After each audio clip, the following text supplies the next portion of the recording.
नमस्कार, न्यूज 24 मराठीमध्ये आपले स्वागत। आज आपण काल ज्या निवडणुकीच्या तिसऱ्या टप्प्यातल्या मतदानाच्या संदर्भामध्ये काल चर्चा केली होती त्याच्या पुढचा भाग आज आपण घेत आहोत। पुढच्या भागामध्ये आपल्याला चर्चा करायची आहे की जागा वाटपामध्ये जे फुटून आलेले जे पक्ष आहेत भाजप बरोबर ते जिंकले, परंतु निवडणुकीमध्ये ते खरंच जिंकू शकतील का? अर्थात ते जागा वाटपात पण जिंकले की नाही हा मोठा प्रश्न आहे। कारण की मुठभर जागा शिंदे गटाला देऊन भाजपने वरचष्मा ठेवलेला आहे। ठाण्यामध्ये देखील बरोबरीनं भाजपनं जागा घेऊन शिंदे गटाची एकूण बोळवणच केली असे म्हणता येईल। त्याचबरोबर अजित पवार गट जो आहे त्या अजित पवार गटाला देखील बऱ्याच ठिकाणी खिंडीत गाठण्याचा प्रयत्न भाजपनं केला होता। अर्थात काल तिसऱ्या टप्प्याच्या मतदानाच्या वेळी आपण हा अनुभव घेतला आहे किंवा आपण हे सगळं बघितलं आहे की भाजप जे आहे ते स्वतःच्या उमेदवारांच्या बाबतीत किंवा स्वतःच्या पक्षाच्या बाबतीत अतिशय चौकस भूमिका ठेवून आहे। त्याच ठिकाणी काल बारामतीमध्ये आपण बघितलं की बारामतीमध्ये सुप्रियाताई सुळे आणि अजित पवारांच्या पत्नी या संदर्भामध्ये जी लढत झाली, ते जे मतदान झालं त्या मतदान प्रसंगी देखील भाजप थोडासा हात राखूनच त्या ठिकाणी भाजप कार्यकर्ते आपल्याला दिसलेले आहेत। अशा परिस्थितीमध्ये शिंदे गट जो आहे तो शिंदे गटाची खरी अडचण आता झालेली आपल्याला दिसते। शिंदे गटाची अडचण कधी असं कसं म्हणता येईल तर शिंदे गटाची अडचण या पद्धतीनं झालेली आहे की भारतीय जनता पक्षाने एकतर शिंदे गट ज्या वेळेला भाजपबरोबर आला शिंदे गट, आणि शिंदे गट भाजपबरोबर येताना त्यांनी शिवसेनेचे सगळे परतीचे दोरच कापलेत। कारण की आता ते जे आमदार किंवा शिंदे गटाचे जे नेते आहेत त्यांनी जे वाक्य आणि ज्या पद्धतीनं बोललेले आहेत, ज्या पद्धतीनं उद्धव ठाकरेंचा अवमान केलेला आहे आणि शिवसेनेच्या संदर्भात ज्या पद्धतीनं वक्तव्य केलेली आहेत ती वक्तव्य निश्चितच उद्धव ठाकरेंनी फार गांभीर्याने घेतलेली आहेत आणि त्यामुळे आता ह्या सर्व आमदारांचं परतीचे दोर जे आहेत ते दोर कापले गेलेले आहेत। आता या ठिकाणी दुसरा प्रश्न निर्माण होतो की शिंदे गट जो आहे तो शिंदे गट विधानसभेमध्ये कितपत स्वतःचं मताधिक्य राखू शकेल आणि कितपत भाजपला जी फाईट आहे ती फाईट देऊ शकेल। भाजपला फाईट देण्याचा अर्थ मी असा सांगतोय की भाजप ज्या वेळेला विधानसभेचे आमदार प्रक्रिया, जी निवड प्रक्रिया, उमेदवार निवड प्रक्रिया असेल त्या निवड प्रक्रियेमध्ये भाजप हा शिंदे गटाला पुन्हा एकदा पाठीमागे खेचण्याचा किंवा पाठीमागे लोटण्याचा प्रयत्न करेल हे निश्चित। नरेंद्र मोदींनी 400 पारची घोषणा दिली होती, त्याचबरोबर देवेंद्र फडणवीसांनी जोर लावला होता की महाराष्ट्रात 44, महाराष्ट्रात 400 पारच्या दृष्टिकोनातून जास्तीत जास्त उमेदवार आम्ही निवडून आणण्याचा प्रयत्न करू। परंतु त्या दृष्टिकोनातून पावलं भाजपची पडली नाहीत। भाजपची पावलं त्या दृष्टीनं पडण्याच्या ऐवजी आज जे गट शिंदे गट, जे भाजपबरोबर आलेले गट आहेत अजित पवार गट आणि शिंदे गट, यांना जास्तीत जास्त डॉमिनेट कसं करता येईल याकडे भारतीय जनता पक्षाने या लोकसभेमध्ये काम केलेलं दिसतंय आणि त्या दृष्टिकोनातून पावलं टाकलेली दिसतात। साहजिकच यामुळे शिंदे गट आणि अजित पवार गटाचे जे आमदार आहेत ते बऱ्याचशा अंशी नाराज झालेले आहेत आणि धास्तावलेले आहेत।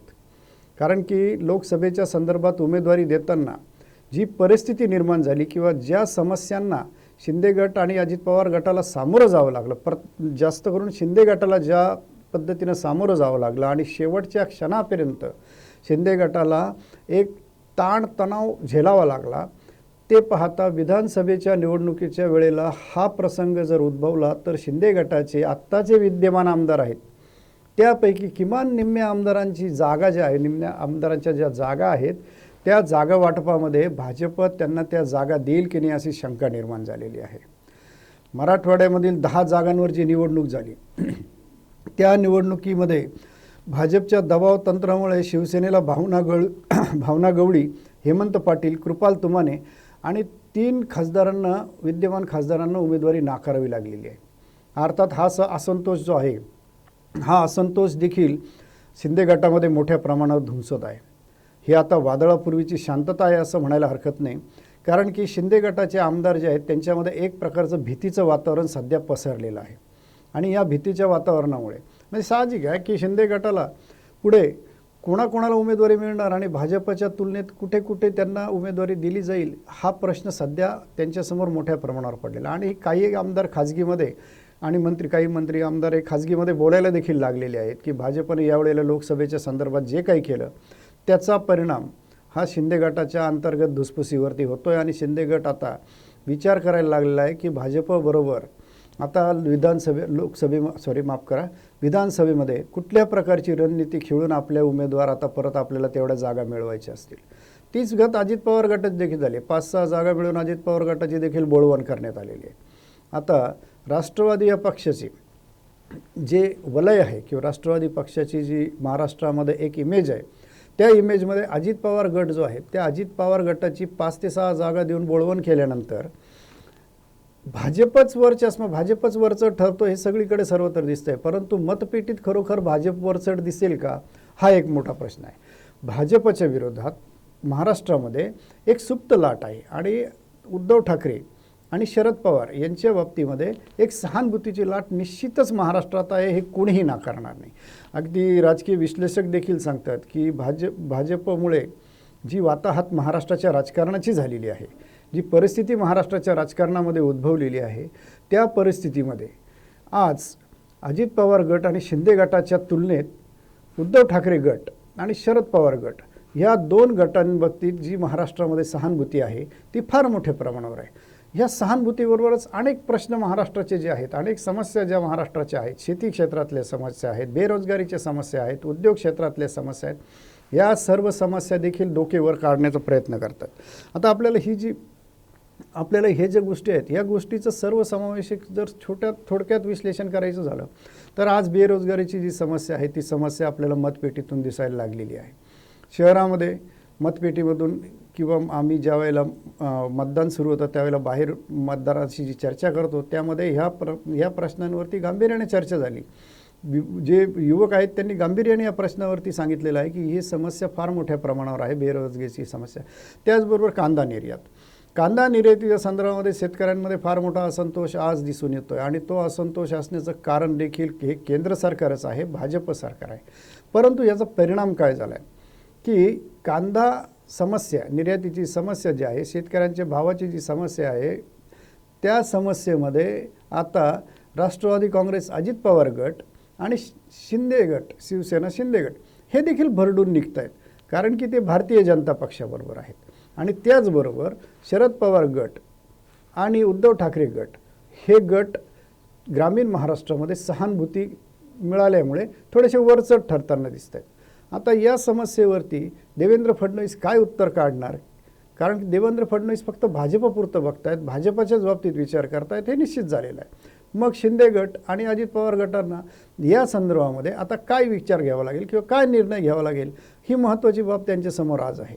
एक तर मतदारांचा असंतोष, मतदारांनी फिरवलेली पाठ आणि त्याचबरोबर भाजपशी खेळावी लागणारी फाईट, या 2 गोष्टीमध्ये हे 2 पक्ष आता गुंतून पडतील आणि निश्चितच विधानसभा निवडणुकीच्या अगोदर तर मोठ्या प्रमाणावर हे पक्ष यात गुंततील आणि मतदारांच्या किंवा ज्या महाराष्ट्राच्या समस्या यांच्याकडे यांचं दुर्लक्ष व्हायला सुरुवात होईल अशी परिस्थिती आहे. अगदी राजकीय विश्लेषक देखील हेच सांगतायत की हे जे 2 गट आहेत हे भाजपमुळेच जिरीस येतील आणि भाजपमुळे जिरीस येतील म्हणण्यापेक्षा आता यायलाच लागलेले आहेत. भाजपमुळेच जिरीस यायलाच लागले आहेत. आमदार अगदी खाजगीत काय उघड देखील बोलायला लागलेले आहेत की जर अशीच परिस्थिती विधानसभेच्या वेळेला राहिली तर आम्हाला वेगळा विचार करावा लागेल. मग अशा परिस्थितीत आता शिंदे गट आणि अजित पवार गटाने काय निर्णय घ्यायला हवेत ही एक मोठी समस्या त्यांच्यासमोर निर्माण झालेली आहे. आता ठाण्याची जी जागा आहे ते मुंबई आणि ठाण्याच्या जागेमध्ये समसमान जागा वाटप करताना बरेचसे उमेदवार, औरंगाबाद झालं, ठाणे झालं, मुंबई झालं, या ठिकाणी बरेचसे शिंदे गटाचे आणि राष्ट्रवादीचे जे उमेदवार आहेत ते बरेचसे किंवा त्यांचे जे इच्छुक उमेदवार होते ते नाराज झाले. आता यांची नाराजी दूर करता येणाऱ्या विधानसभेमध्ये मतदारांची नाराजी, शेतकऱ्यांची नाराजी, बेरोजगारांची नाराजी आणि भाजपच्या बोटाला धरून चालणं ही तारेवरची कसरत करणं हे आता या सर्व पक्षांना अतिशय कठीण जाणार आहे. शरद पवारांनी एक वाक्य वापरलं होतं की लोकसभा निवडणूक होऊन जाऊ द्या, यांना त्यांची जागा कळेल. आणि खरोखर हीच परिस्थिती आता होताना दिसते. आज सकाळी एक राजकीय विश्लेषकांशी चर्चा करताना आणि काही तज्ज्ञांशी चर्चा करताना आम्हाला एक गोष्ट जाणवली या ठिकाणी की शिंदे गट थोड्या धास्तीत आहे. शिंदे गटासमोर एक मोठी धास्ती आता या ठिकाणी दिसते की एकतर या लोकसभा निवडणुकीमध्ये त्यांच्या उमेदवारांचं मताधिक्य टिकवणं किंवा त्यांना निवडून आणणं हे असतानाच त्याचबरोबर आम्ही भाजपपेक्षा वेगळे आहोत हे देखील दाखवण्याचा प्रयत्न त्यांना करावा लागतोय. अजित पवार गटालाही करावं लागतोय आणि शिंदे गटालाही करावं लागतोय. त्यामुळे या सगळ्यांमध्ये ही जी आता राजकीय कसरत सुरू आहे, ही राजकीय कसरत पुढील काळात काय आता चित्र निर्माण करेल किंवा कशा पद्धतीनं वेगवेगळे चित्र निर्माण होतील हे बघणं अत्यंत गरजेचं राहील. त्यातच आता वंचित आघाडी जी आहे, वंचित बहुजन आघाडीचे बाळासाहेब आंबेडकरांनी एकीकडे काँग्रेसवरती देखील काही टीकास्त्र केलं, काही नेत्यांच्या संदर्भात काँग्रेसमध्ये देखील त्यांनी आरोप केले की ते BJPच्या नेत्यांना भेटले, नरेंद्र मोदींना भेटले, यांचा फोन झाला, त्यांचा फोन झाला, राजनाथ सिंगांचा फोन झाला, असं झालं, तसं झालं, हे झालं, ते झालं. परंतु हे सगळं करताना वंचित बहुजन आघाडीचे बाळासाहेब आंबेडकर हे नेहमी असे जे पत्रकारांमध्ये ह्या अशा प्रकारचे बातम्या सोडतात, परंतु त्याचे पुरावे कधी सादर करत नाहीत किंवा त्या संदर्भामध्ये काही ते जाहीर करत नाहीत. त्यामुळे त्यांच्या बाबतीत देखील एक आता प्रश्नचिन्ह निर्माण होतं आहे की कुठे ना कुठेतरी ते काँग्रेस आणि काँग्रेस आघाडी जी आहे त्या आघाडीला वेगळ्या वळणावर नेऊन त्या संदर्भातला अविश्वास निर्माण करण्याचा प्रयत्न करतायत की काय. कारण काल 3-4 दिवसापासून बाळासाहेब आंबेडकरांची जे स्टेटमेंट आहेत की XYZ नेते का याच्यामधले हे राज्यपाल होण्यासाठी चाललेले आहेत पश्चिम महाराष्ट्रातले. त्याच्यानंतर त्यांचं स्टेटमेंट आलं, राजनाथ सिंगांना शरद पवारांचा फोन झाला. हे सगळ्या गोष्टी आत्ताच त्यांनी का काढाव्यात किंवा आत्ता त्या काढण्याचं कारण किंवा ते काढल्या तर काढल्यात त्या संदर्भातले पुरावे न देण्याचं कारण हे मात्र काय गुलदस्त्यात आहे. कारण एक याच्यामधनं संशयाची सुई अशी पण ओळू शकते की बाळासाहेब आंबेडकर हे या आघाडीचे इंडिया आघाडीचे जे घटक पक्ष आहेत त्यांच्याबाबत अविश्वास निर्माण करण्याचा प्रयत्न करतायत का.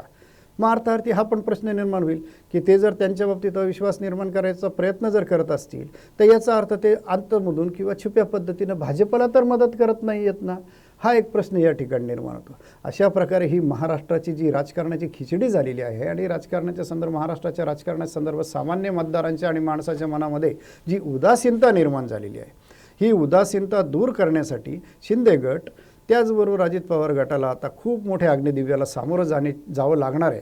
आणि त्याचबरोबर ही तारेवरची कसरत भाजपबरोबर चालत असताना तारेवरची कसरत करताना त्यांना अनेक समस्यांना तोंड द्यावं लागणार आहे. त्याच्यामुळे आता ही जी राजकारणाची जी खिचडी झालेली आहे, ही खिचडी शिजण्याच्या अगोदरच तिच्यामध्ये असलेलं ह्या पक्षांचा जो सहभाग आहे तो वेगळा होतोय का, दूर होतोय का, असा एक प्रश्न काही राजकीय विश्लेषकांच्या मनात आहे. एक अशी चर्चा मुंबईमध्ये काही राजकीय गटांमध्ये एक अशी चर्चा आहे की विधानसभेच्या अगोदरच हे जे फुटीरवादी पक्ष आहेत, जे फुटलेले पक्ष आहेत, यांनी भारतीय जनता पक्षापासून दूर जाण्याचा हळूहळू प्रयत्न सुरू केलेला आहे. आणि विधानसभा निवडणुकीच्या अगोदर ही जी आघाडी आहे किंवा ही जी युती आहे, महायुती जी आहे, ही युती फुटण्याची शक्यता नाकारता येत नाही. कारण अजित पवारांचा राजकीय स्वभाव बघता, त्यांचं जे स्वभाव आहे, त्यांचं जे वर्तन आहे, राजकीय वर्तन, हे बघता अजित पवार हे कोणाच्या दबावाखाली किंवा कोणाच्या आधिपत्याखाली त्यांचा पक्ष चालवतील असं काही दिसत नाही. त्याचबरोबर शिंदे गट स्वतः एकनाथ शिंदे जरी सौम्य स्वभावाचे किंवा तडजोडीच्या दृष्टिकोनातून बघणारे असले, जुळवणूकमध्ये चालणारे असले, तरीही शिंदे गटातील जे आमदार आहेत ते मात्र एकनाथ शिंदेंना भाग पाडतील असा एक सूर निघतोय की एकनाथ शिंदेंना आताच्या मुख्यमंत्र्यांना ते भाग पाडतील की तुम्ही भाजपच्या दबावतंत्राखाली न चालता आपला जो पक्ष आहे शिवसेना पक्ष, शिंदे गट, या पक्षाचं स्वतंत्र अस्तित्व निर्माण करून स्वतः आपले उमेदवार महाराष्ट्रभर देण्याचा प्रयत्न केला पाहिजे. अशा दृष्टिकोनातून आता जी सुप्त चर्चा सुरू आहे, ह्या घटना घडायला सुरुवात झालेली आहे. त्यामुळे आता बघूयात आपण पुढे महाराष्ट्राच्या राजकारणामध्ये काय घडतंय. नमस्कार.